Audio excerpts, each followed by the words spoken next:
আমার যদি আমি দিতেছি আপনারা উচ্ছৃঙ্খলভাবে এভাবে টাকাটা দিতে পারেন না। নিচে ওখান থেকে করবা কেন আসবা? অশান্ত সীমান্তের পরিস্থিতি জানতে আমরা প্রথমে যাই লালমনিরহাট জেলায়। সেখানে প্রতিনিয়ত বিএসএফের খবরদারির খবর পাই আমরা। আমাদের গন্তব্য জেলার পাটগ্রাম উপজেলার দহগ্রাম ইউনিয়ন। এর বৈশিষ্ট্য হচ্ছে এর চারপাশেই ভারত। দহগ্রামে প্রবেশ করতে গেলে প্রথমেই বিজিবির জিজ্ঞাসাবাদের মুখে পড়তে হয়। নিজ দেশে প্রবেশে এমন বাধা প্রথমে খটকা লাগবে, তবে বিষয়টি পরিষ্কার হয়ে যাবে একটু এগোলেই।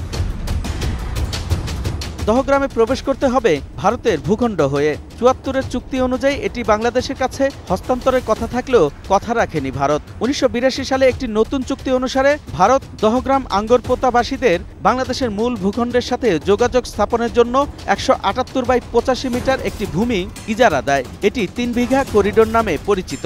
ইজারা দিলেও সেটির সম্পূর্ণ নিয়ন্ত্রণ ভারতের কাছে। যেখানে পাহারা দিচ্ছে বিএসএফ, উঠছে ভারতীয় পতাকা।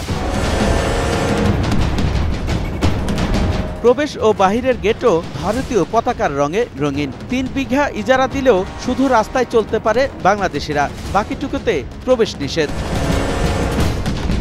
ভারত পার হয়ে আবার বাংলাদেশে প্রবেশ করি আমরা।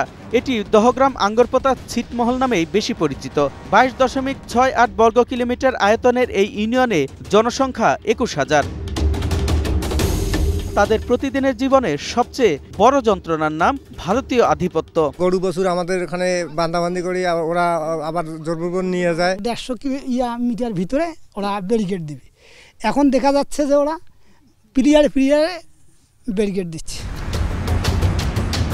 নিজেদের ফসল বিক্রি করতেও ভারতের বাধার মুখে পড়তে হয় তাদের। ভুট্টা যাবে টলিত করে নিগাবেন, তাও অর্ধেক খান করিয়া ভর্তি করি নিগিন না দে।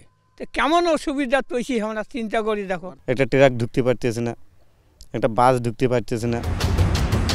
দহগ্রামে যেখানে কাঁটাতারের বেড়া দেয়া হয়েছে, সেখানে মানুষের মাঝে বিরাজ করছে আতঙ্ক। আমরা বর্ডার দিয়ে চলতে পারবো না, বর্ডার দিয়ে হাঁটতে পারবো না। ওরা মদের বোতল ঝুলিয়ে দিচ্ছে, আবার বোতলে বিষ ঢাইলে দিয়ে রাখতেছে। আন্তর্জাতিক আইনের তোয়াক্কা করে না ভারত। ওরা বলতেছে প্লেয়ার টু প্লেয়ার বেড়াকাটা হবে। বিভিন্ন সময় বিএসএফ এর অত্যাচারে অতিষ্ঠ বাসিন্দারা এবার আর ছাড় দিতে রাজি নয় তারা। গুলি করে যে মারি দেয়, তাতে কি করবেন? করার কোনো আছে? গেট যদি না থাকতো তো ওই টাইম ছিল না ওদের। আমরা অনেকেই ওখানে গেছিলাম, আমরা